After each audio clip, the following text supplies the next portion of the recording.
This week on the Old School RuneScape Update, take a seat as we ask, has collection log completionism come to Old School? Also, what do Forestry, the Eldritch Veil, and Sailing all have in common? They test whether players trust Old School community collaboration. We discuss why.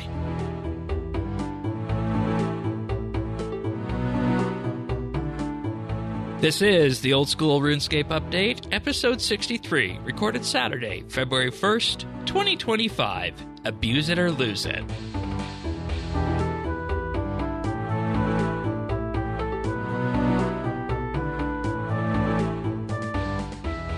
Hello, everybody, and welcome to another episode of Old School RuneScape Updates. Here out of myself right here, as we are each and every week, and we have a collection of news this week to discuss, and some proposals, and going back to our roots and talking about what we've been up to in game. How are you feeling today after the week's updates, the community discourse, and well, hanging out on Apatol?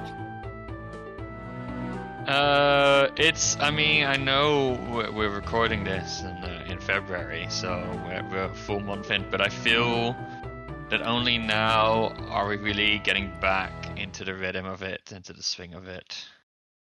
Yeah, that's fair. Because we are 3 weeks in, and we did take a break to discuss the end of leagues there. So there's all sorts of business to discuss and updates to resume, and that's why we do this. Each and every week, we discuss the updates of the week pertinent to Old School and what the community's talking about. And if you want to follow along, we do have full show notes available over at update.show/OS. We also have a Discord that you can find at update.show/Discord, and the friends chat can be found at BitsBytes. All right, so let's get into the week's updates. Obviously, there's a bunch of changes to Bounty Hunter and whatnot, but we're not PvPers, so we're not really going to say much about those. But what we will say things about is the collection log update that appeared in one of the Game Jam projects, and we're now getting our hands on. I have to say, I'm a fan of this user interface here that we've been given with this.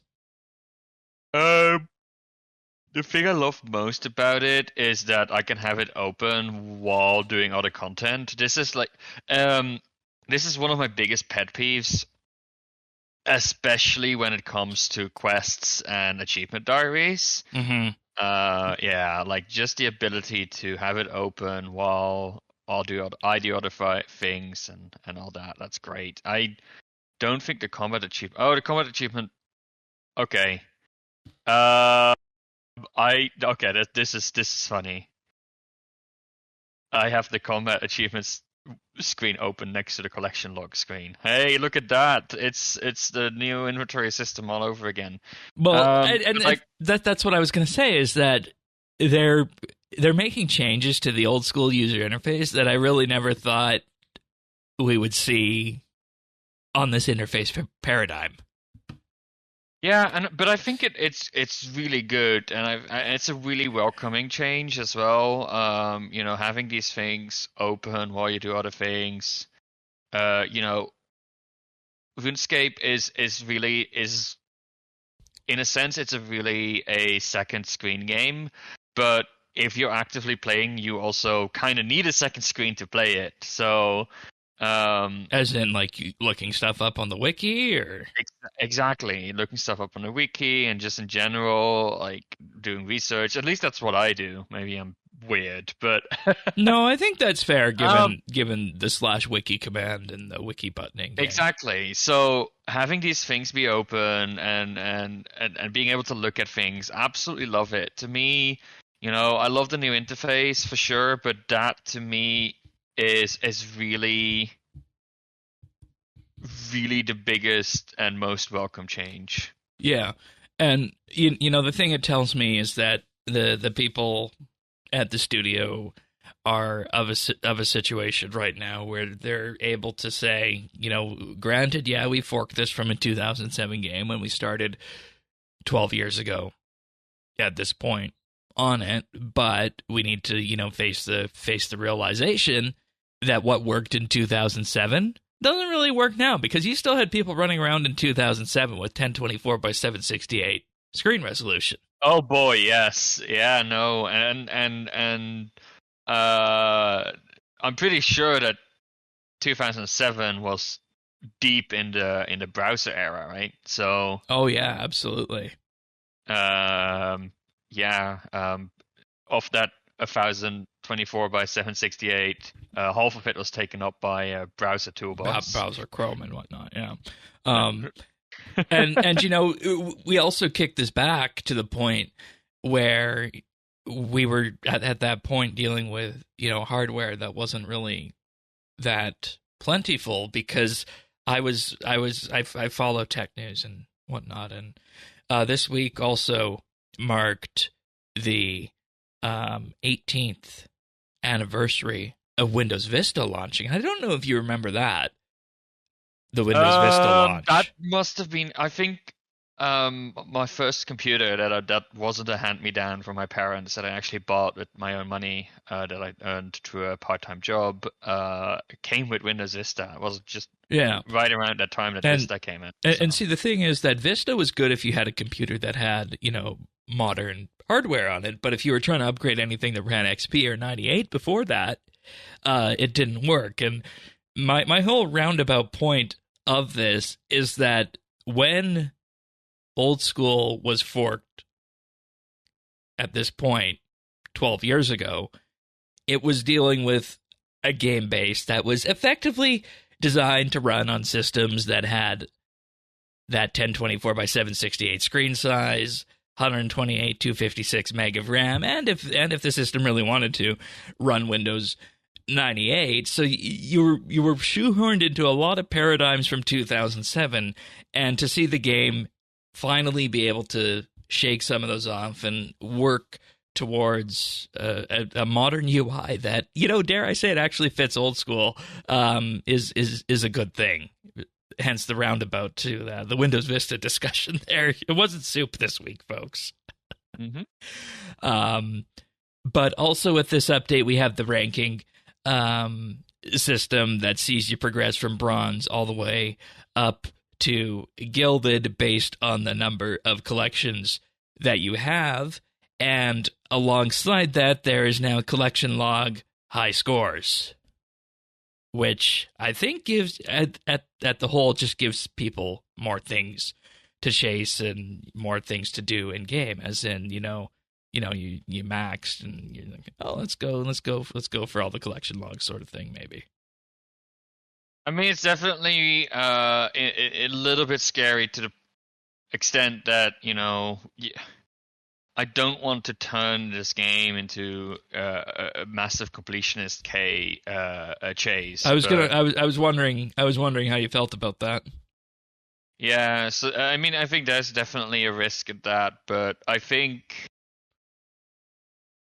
people were greenlogging already anyway. I don't think. Yeah, so like putting a different sticker on it and putting putting a reward on it and having an associated thing on the website is probably no big deal. Yeah, I would say that I'm probably okay with it. It's always something I'm wary of, because that, like, once you start leaning into those grinds, I think you lose some of the essence of it. Yeah, and I mean, it's an easy thing to do, because then it's like, well, what else can we, put a high score on and a visual reward on that just gives us, more horizontal progression in italics.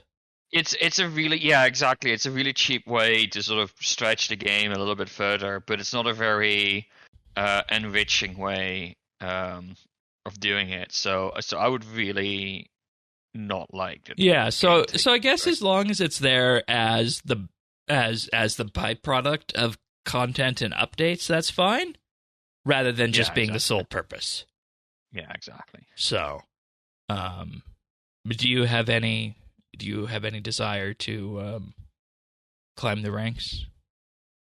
Not really. I honestly was a little bit disappointed with how low I was in the ranking. But well, that'll go up when you start doing PVM. Yeah, I think also a disproportionate amount of it is caught up in clues, and I don't know. Maybe it's just me, but I hate how the clue system works in the main game. I don't want to interrupt what I'm doing right now to do a particular clue. Right. Right? I'd rather stack up the clues and then do the clues in a batch. And I don't know. Like I don't really see any harm in allowing us to have scroll boxes in the main game. It might make more people do clues and it might lower the prices of some of the clue items, but at, at the same time, you want people to engage with it, right? Yeah. So it feels like um, an unnecessary restriction, if you ask me. So I will die on that hill that we should have scroll boxes for clue scrolls, because I think the current game where you have to interrupt your gameplay is just, I don't know. Yeah, and if I'm just gonna play devil's advocate for 1 minute here, leaning into the whole scroll boxes thing and a reason to not have them, um, is that if you let people stack up dozens of clues and then do them at a separate time, clue scrolls effectively become a piece of content that you directly log in to the game for.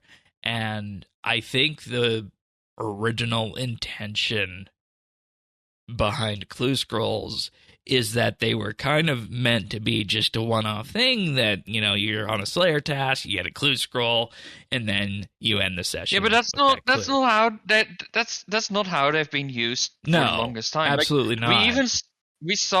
We know that people they go to the ham hideout until they get an easy clue and they go and do the clue, right? And then they teleport back.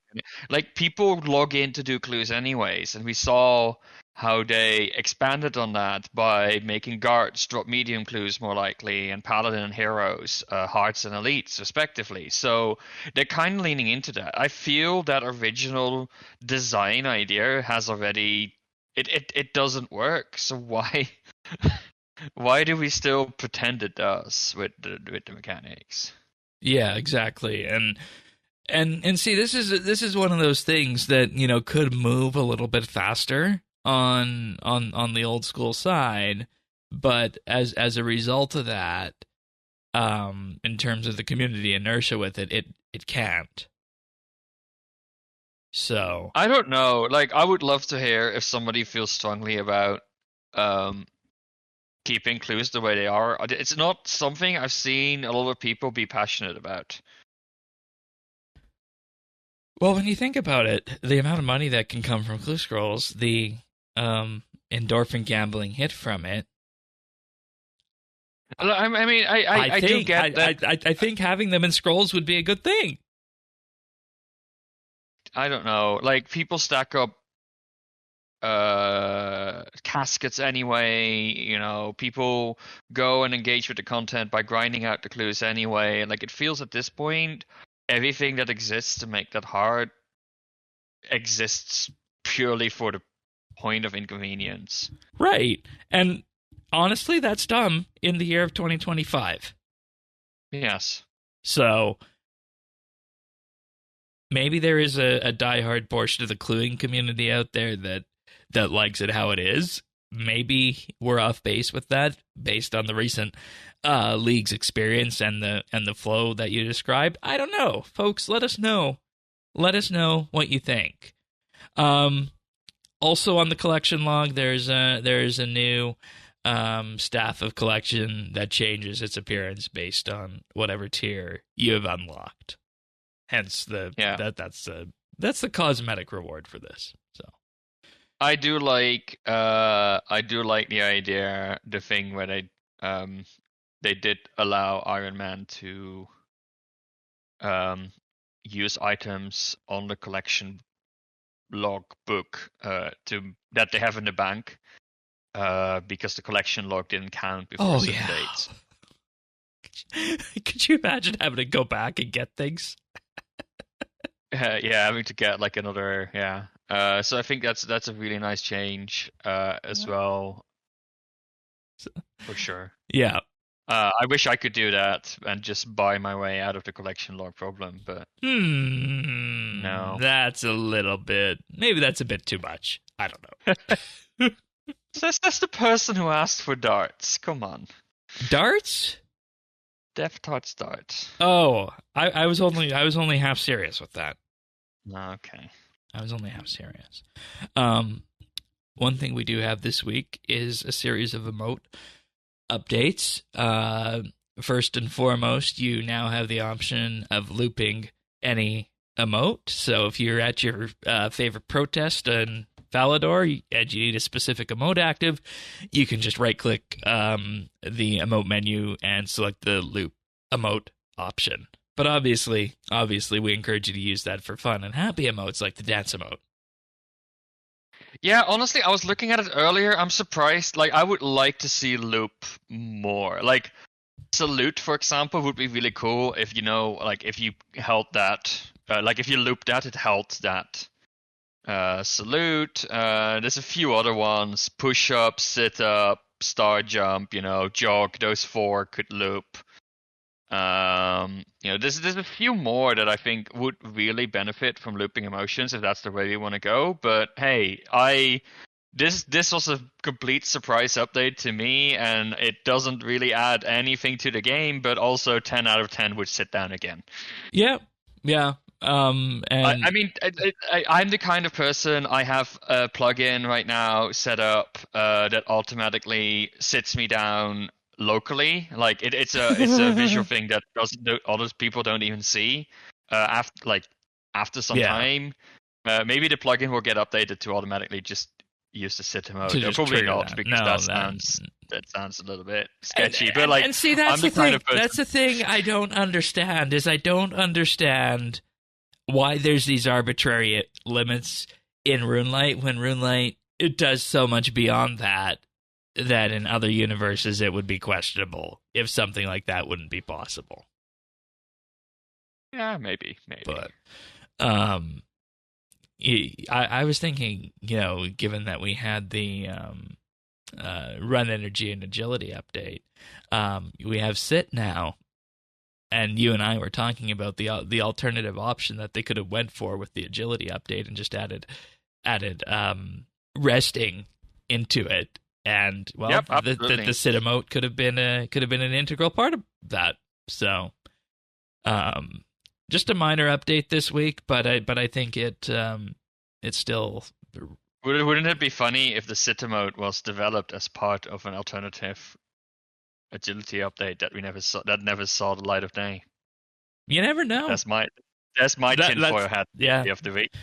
And okay, I know you're only spreading that conspiracy theory, jokingly, so that's okay. It's okay. But there's also, I guess you could say, in the woods, there's another aspect of conspiracy theory that Jagex is out to get forestry.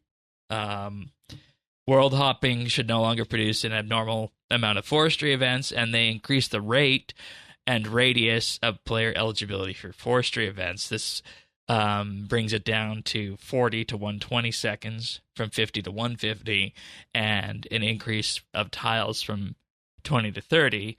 And they say this is not a final forestry change, and we remain open to adjusting further timers, eligibility, or unique rates in line with feedback following from today's update. And the interesting thing about this is that if you play forestry if you play the woodcutting skill and you just play on a forestry world, you typically wouldn't see that this would be an issue, but there has been a meta that revolved around hopping worlds using friends chats to find forestry events to maximize woodcutting XP and maximize the rewards that come out of forestry. And my sense this week is that there's a lot of the things, there's a few of the forestry rewards, rather, that on the edges people feel a little bit too difficult to get, aside from the XP that comes from this. And this has really just thrown a whole spanner into the works about how people feel about forestry compared to what it was supposed to be, or what their thoughts on it was when it launched. So my question is really like, what's wrong with this? Like having French chat to coordinate it. Like, isn't that, like, as an MMO developer, isn't that the holy grail and actually the kind of thing you want people to do? It's a multiplayer game.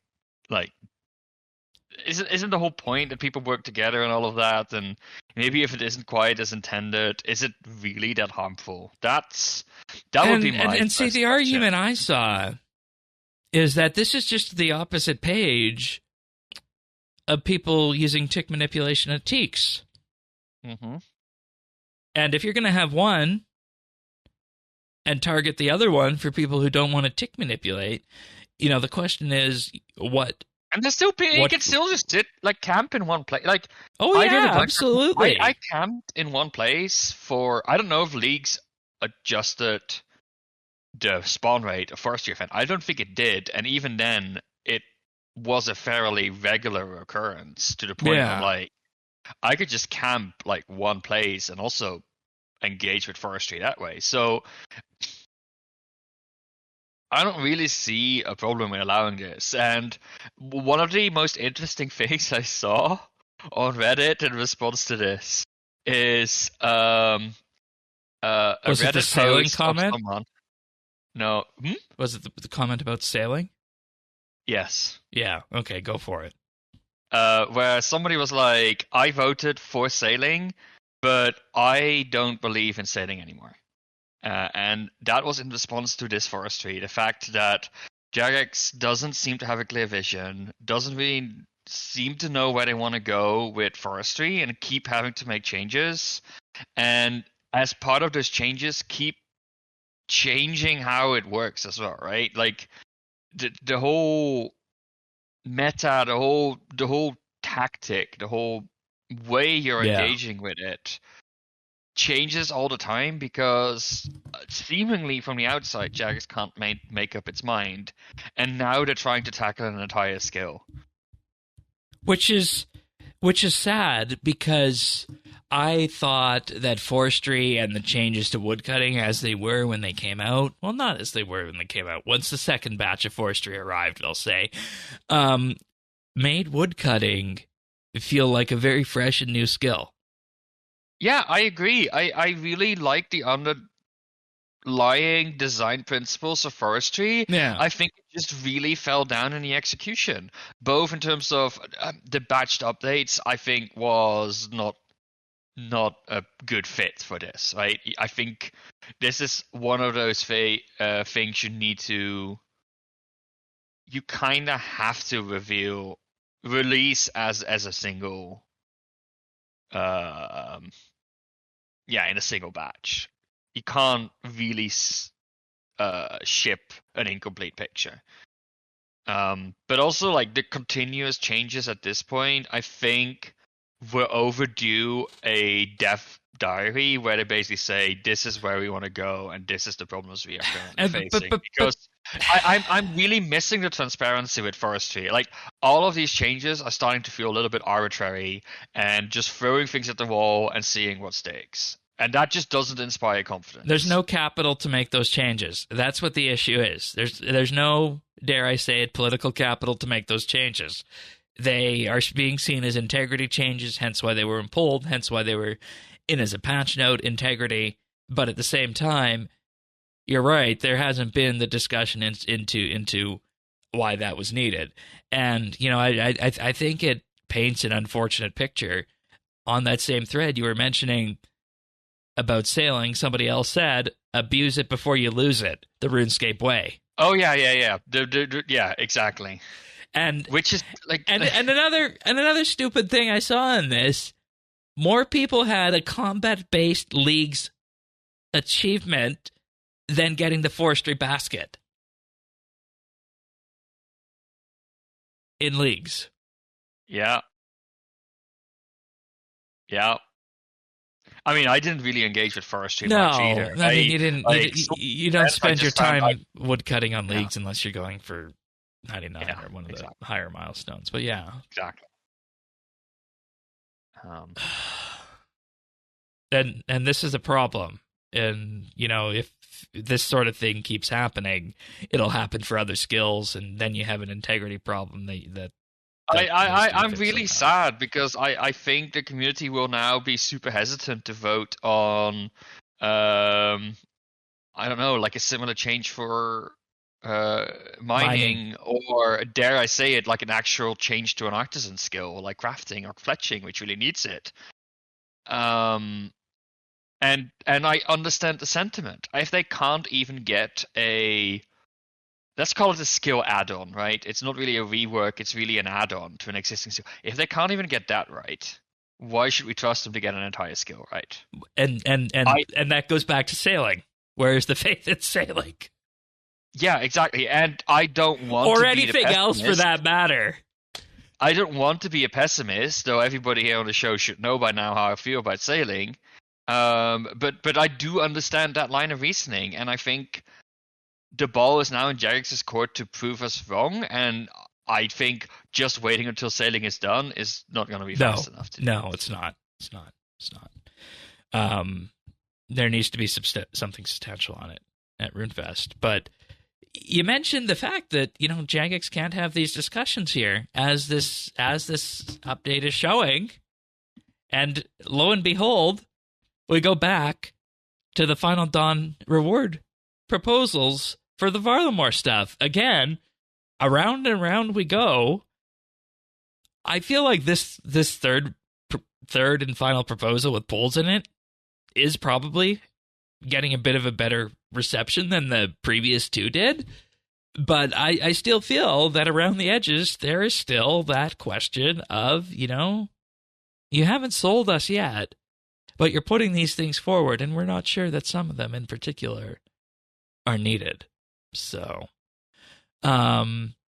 this is always going to be the dilemma, right? How long do you work with the community to refine your proposals before you pull them? Because that would be a never-ending story. At some point, you're putting all this investment, and if it then gets pulled down, you did all of that for nothing. At the same time, you also can't. We're getting at the point, and we're getting at the depth and the understanding of how the system works, that if they announced, oh, we're going to add a new weapon that is the stab equivalent to sulfur blades and glacial ultimately, the people are going to be like, give me stats plus. Yeah. So, and the stats are to an extent important, though at the same time, I don't know if the stats are something that needs to be pulled. No, and see, that's the thing is, I don't necessarily know that the Earthbound tech podal is the controversial one, because it requires only 55 attack. I mean, stab weapon. I know. I give it as an example, okay. Right? And I do wonder if it would be better if we got fewer details before we started polling. But what other details do you give aside from the fact it's a stab weapon that has the none, multi-hit, right? multi-hit mechanic of all the other Varlamore melee weapons? Yeah. So, I mean, do we need to know the exact workings of, like, previously it was the Eldritch Veil, right? The cape. Let's go back to that example. Yeah, let's do that, because that's not happening here.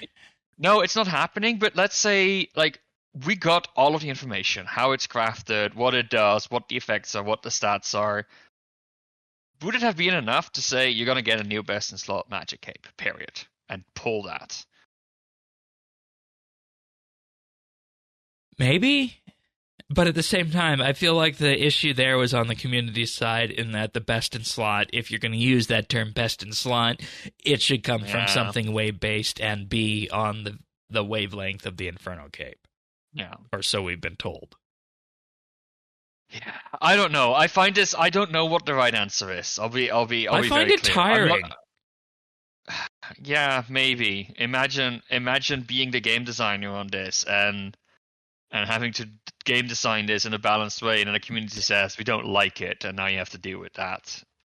Because I feel that a lot of the times when doing game design, you just have to play with it and experience it to get a sense of it, and yeah, That's like you I don't when you know. played the archaeology playtest in Yeah, 2019. exactly. I was vehemently against the entire idea of archaeology, and then I played it. I'm like, this is going to be the best skill ever, and it is the best skill ever across both games. Um, but go yeah, the vote will be up on for the Earthbound tech model, the tier 55 stab weapon. That'll pass no problem, I think. Eldritch necklace, which is an upgrade to the occult necklace with an additional 2% magic bonus, extra prayer bonus, an extra 8 points in magic attack, and then plus 10 defense across the board. And this is going to require the occult necklace to create, so that prevents that from losing value. And the interesting thing about this is that and I say we, the community, has reframed the entire purpose of last year's Project Rebalance to make this fit. Because Project Rebalance, my initial memories of it was that it was designed to clean up combat around the edges when it came to performance and bring in things like elemental weakness to make standard spells be a more cognizant choice.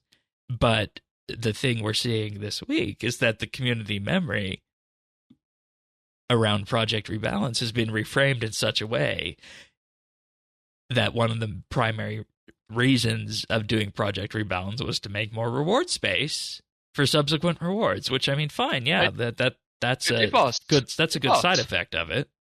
No. It was one of the goals to create more room for horizontal content. Like that's why we now Well, have okay, let me three different clarify. range tweaks.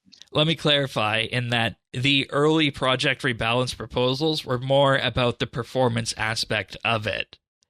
And then I think to sell the community later on, JX added that, oh, but this is also to add more room to have future dev space for this. And I feel like now we're at the point where it's a 90-10 thing, where 90% of it was that more room, because that lets people have things like the Eldritch necklace. Yeah, the occult necklace was a problem because it was Plus 10% magic boost before. it was a yes exactly which made it a essentially you couldn't pick anything else in that slot, right? It made no sense. It was also like that's the upgrade you get, right? Everything else Yeah. is kind of irrelevant. That's the Yeah. upgrade you get. And that's And the vice and that was the saying on that episode. When you close a hand and it continues to be closed, it ceases to be a hand. Hence yeah, that necklace spot. exactly. So in that sense, I think it made sense that they split it up into multiple places where you get the bonus from. My initial response to seeing this Eldritch necklace was like, hey, are we now not recreating the exact same problem as we had with the occult necklace to begin with? Well, no. I Um, mean, it's only an extra 2% bonus on top of occult, so it's not that bad. I guess not. I guess not. We'll have to see where it lands. I'm a little bit, you know, wary that it had to be the necklace slot again, which is such a contentious equipment slot for Magic, and I don't know. Like it, I'm guessing the reason that they did nerf the occult necklace, which is essentially what they did, was to make space for upgrades like this. But the fact that we're seeing an escalation of 2% more damage already this early on, you know. Yeah, and on the magic attack side, this is now going to have 5 more magic attack than the third age amulet, and the only 3 things that have magic strength bonus in game or will have that is the occult necklace, the ornamental version of it, and the Eldritch necklace. So again, not much choice there. Right now, no, at I least. mean, we had the Amulet of the Damned, of course. If you wanted to combine your set stuff, with yeah. Arims, Yeah. that now becomes once again even less tempting. So I don't know. We'll see. At least it's still an upgrade path, right? It's not like this is another thing that the occult necklace did. Is like you went from 0 to 10% in one go. Yeah. And there were no intermediate steps. This at least creates some intermediate steps and creates some progression. It's not an on or off button. So that's a positive to this. But yeah, I don't know. Can I somebody? I don't. We were questing earlier, and you said you understand the damage numbers and whatnot behind how this works. Can you tell me if you know offhand, and if you don't, we can deal with this later. Can you tell me how a +8 melee strength for the Fury compares to, say, the +5% magic strength on the occult? No, if I I'm saying this on the internet in public, so people are going to tell me very loudly if I'm wrong. But what strength does, of course, is strength is what your max hit is based on. Yes. So the higher your strength, the higher your max hit, and because you have an equal chance of hitting all of the numbers between 1 and your max hit, where well, except for 1, you have double chance on 1 because zeros get turned into ones. But basically, the higher your max hit, your average goes up. Okay, so basically then. Except then the differences in magic is that your max hit is determined by spell, so then the magic strength bonus is a multiplier on that after that happens. Exactly. So the magic attack bonus is indeed, it just takes your damage and multiplies it. You mean magic strength, yeah. Okay, so that makes it a little bit more difficult to compare apples. That you're comparing apples to oranges. Then in that case, so that makes it a bit more difficult. Yes, I think it's not even called magic strength, right? It's like I think it is called like magic damage bonus or something like that. Yeah, magic damage. Magic damage. Yeah. Yeah, and see, it's a bit disconcerting because the wiki uses the magic hat with the strength icon. So. Yeah, but it is in game. It's called magic damage instead of magic strength. All right. So it is actually specifically a different number. Thrall update paused until further notice. They'll come back to that on us. But then we have the Avernic treads requiring 80 smithing to make them, 80 range, defense, strength, and magic, and you're effectively here.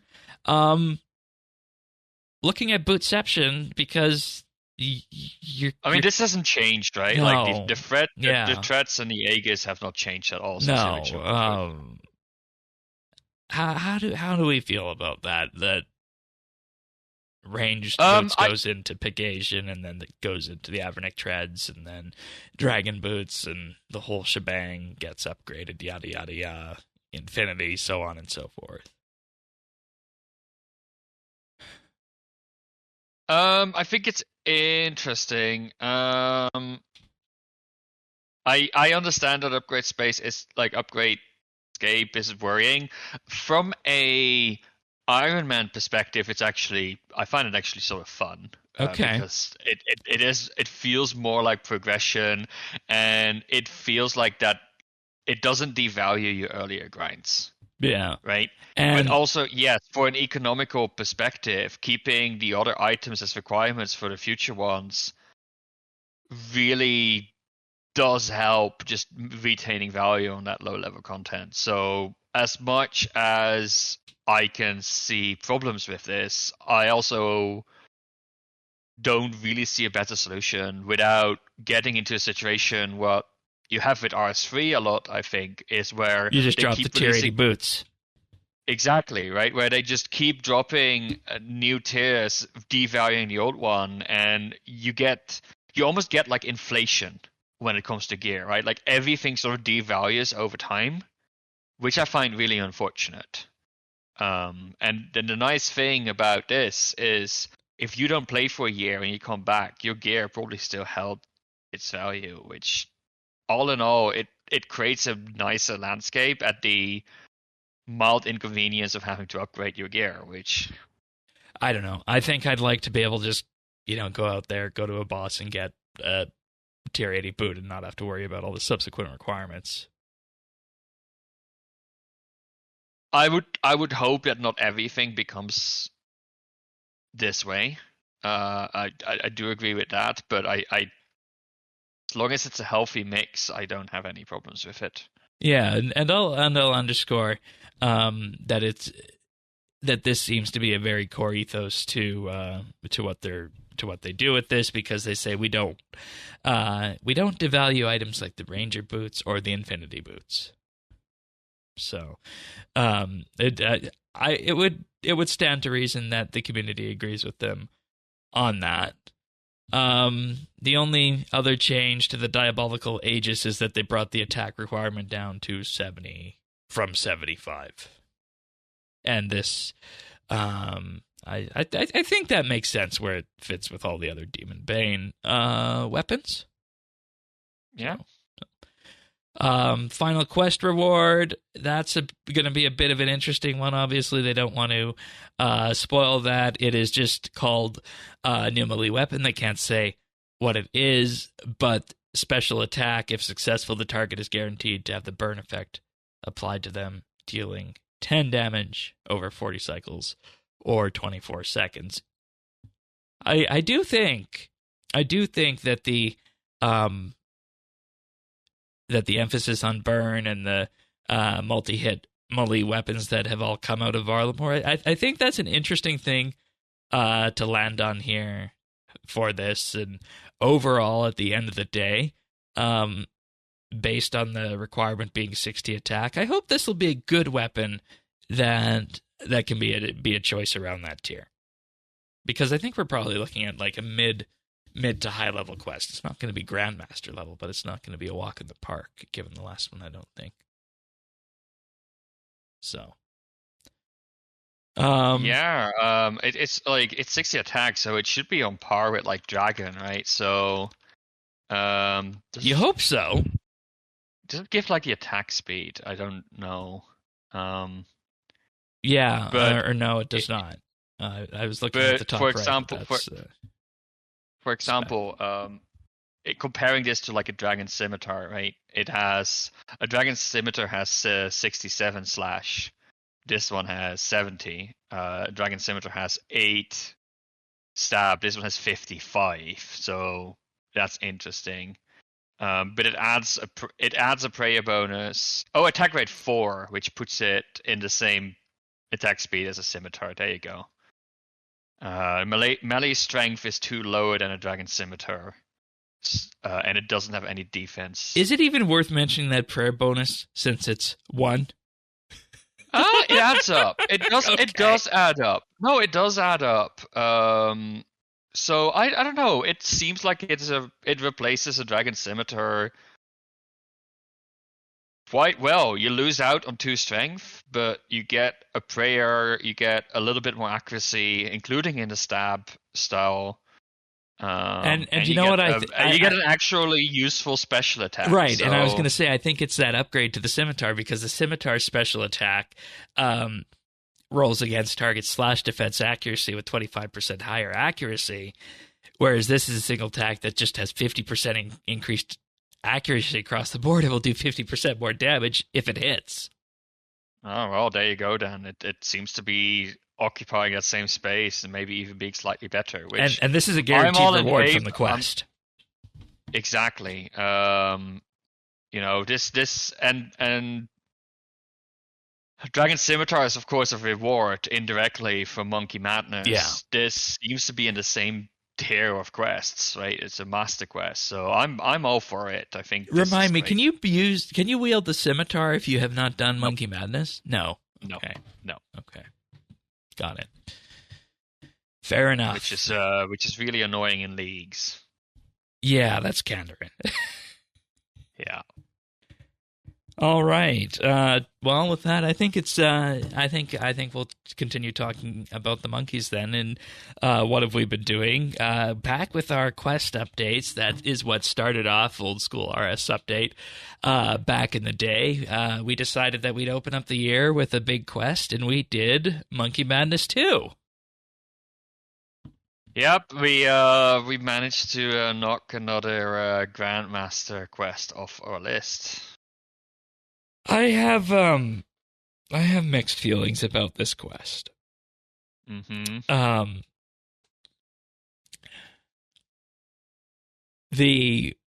And spoiler warning ahead for people who haven't done it. I think the story, you and I were talking about this in general, hits the mark. But it feels like yep. But it feels like there's elements of this quest that were just put in this quest because this is how you would have wrote a quest in 2006, in particular in the vein of the original Monkey Madness. And I'm talking about in particular the stealth segment and a little bit around the edges with the Glow fight, which we both surprised ourselves with. We got the Glow fight done on the first go, both of us. Yeah. Those I think would be the two black marks on it, because I said to you as we were finishing up this quest, were things like the stealth segment and the way the Glow fight was done, was that put in because it is good gameplay and good for the quest, or is that just because that's how you would have done it at the original Monkey Madness when that came out? And I think I think the answer to that question determines whether or not those mechanics should be in the quest, and if they're a black spot on the quest. Yeah, I don't know. I didn't mind the stealth section, but it didn't have any checkpoints. It was quite long. You had to do it in one sitting. That, and stealth sections, I feel if the game isn't built around stealth sections are almost always something people dislike in a game. So, there's that. Other than that, I don't know. I think it was a decent. For me, what I really liked about this quest and the scale of the story is that it's definitely Grandmaster level. It does affect two world powers, so to speak, right? The apes and the gnomes, if they were to go on an all-out war, that would be a big deal. That would be world altering. So it hits that mark on the Grandmaster skill, story-wise. But it isn't more than that. It isn't pretentious. It isn't like, oh, the world is about to end. We need to act on this now, right? And sort of that level of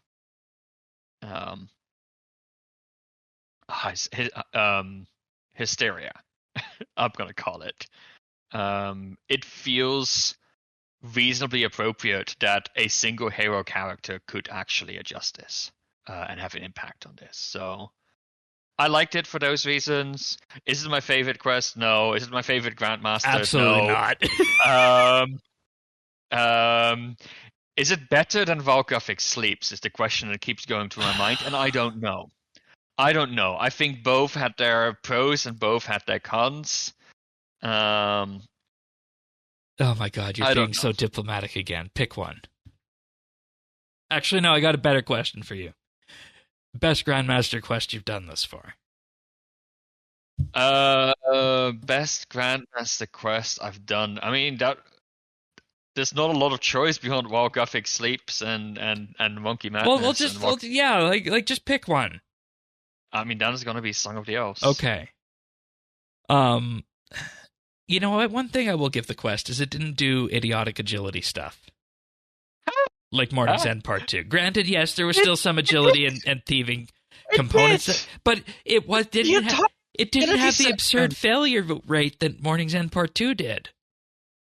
I mean, I don't know about you, but I failed quite regularly. It took me it was a pretty long section. No, I'm talking about like actually like falling off obstacles. Because if you went across the monkey bars, you went across the handholds in Monkey Madness 2, you got across them. The part of determining which path to take, yeah, that's a fail point. But I'm talking about actually failing I obstacles. even failed on the right path a few times. Obstacles. Yes. I didn't fail any obstacles in that part. I only failed the choices of going the wrong way. Yeah, well, there you go. I did. Agility level? 79 or 80 at the time we did it, I think. I'm 73. Yeah. So there you go. All right. One thing I do wonder about with this is that, where would they go next in a storyline picking up either of these? Because that was in the survey this year, was that there's an option to potentially continue the monkeys and the gnomes. And I'm like, well, I mean, if you continue those two together, that's kind of done. Yeah, I feel the same. I don't know if I would want that. So, overall, though, good quest rewards, lots of juicy combat XP at the end of it, and I think it is shared with Dragon Slayer 2, the quest that gives the most XP as a reward. So yeah, and also just the ability to walk around Ape Atoll without getting blapped by monkeys. It's kind of sad though that even with the big XP drops, it's like not enough to even gain a single level in most skills that we got XP in at this point. Yeah, but I mean, I feel like there's a time in old school history when the XP would have probably been a third of what was put in here. This was so Monkey Madness rewards were way lower, and they were actually increased. Okay, so they were. Oh, I see. Okay, so they were increased when they increased a bunch of the other rewards like legends and whatnot. So that's what I was saying, is I could actually see a time when they would have been lower, and I look at the change log down for the quest, and November 30th, 2022, they upped the XP dramatically on this. Yeah. So, good enough. Good enough. What have you been doing otherwise in game? Dusted off my Iron Man again, doing some quests there. That's still in the era. My Iron Man character is still in the level range where you don't really do training in skills, you just do quests because that's the fastest way to train skills early on. So that's been fun. Mostly because in parallel, I've been doing very AFK-able things on my main. So I did fletching up to level 75. And now I am working on the model out mine. I want to unlock the upper floor for that. For no particular reason, I suppose, but felt like a nice milestone. That would get me past 75 mining as well, because I'm low key trying to get all skills to 75. Not that I have all skills at 70, but that's only Runecraft's fault, which is at 68 right now. And we know how much Guardians of the Rift is a fun thing to do beyond points where it's a level or two per run. So yeah. Other than that, I don't think I've really talked about this, but like one of the things I think I did talk about my shopping spree. On the main game, one thing I really want to start doing is chasing some of the combat achievement, especially of the mid-game bosses that should be fairly straightforward now. I think together with selling my league's rewards and a few more herb runs, I managed to gather enough money to get the Amulet of Torture, so that's a big sort of upgrade in my melee loadout, which means I can go and start doing the bosses in Varlamore, so Amoxliado and Moons of Peril, for sure. So that's kind of where I'm at. I think that's a good thing to be doing as we head into Varlamore Part 3, just rounding out the experiences that were there. And I think it's also you probably have a benefit in this that you spend so much time there in leagues, and you can maybe bring some of that back to the main game with that. Yeah, it interestingly, I've actually, what's been really nice is I've been because I've been at the Modeler Mine, I've been having a lot of first-hand experience with the new deposit box UI that we got last week, which is this absolutely great, one of the great being able to lock items and whatnot. Oh yeah, I definitely used the lock items when fletching training. I just locked the slot that had my knife in it, made it really easy to bank the logs and the short bows that I was creating. So, all of those quality of life updates, they're, I know what your pet peeve is. They're not quite your tool belt, but they are getting there slowly. Oh, that's funny. That's funny because I didn't even think to compare those updates to that. If you bring it along and then you have to lock it in place. But I guess that is a neat way of looking at that. So, but that's pretty much it. That's the end of the prepared remarks for this week. I don't think there's anything else. Let us know about what you think about our takes on forestry, and in particular, where things have landed with the Eldritch necklace, and if you agree in our discussion that was kind of linked for those two, which is neat how that worked out. That's not something I initially planned to happen on this episode, but it did. Anything else from you before we go? Nope. Alrighty then. Well, thanks for joining us, everybody. If you want to subscribe to the show, best way to do that is to head on over to update.show/OS and click on your favorite podcast listening service, Apple Podcasts, Spotify, Pocket Casts, and of course YouTube at youtube.com/OSRS-update. February is going to be an interesting month for us. We got RuneFest at the end of it, and a bunch of stuff in between, so time to strap in, as you said at the start, and really kick this year off, because January took a while to get going. But with that being said, we'll be back next week for another episode of the Old School RuneScape Update. See you then, everyone. Take care. Bye.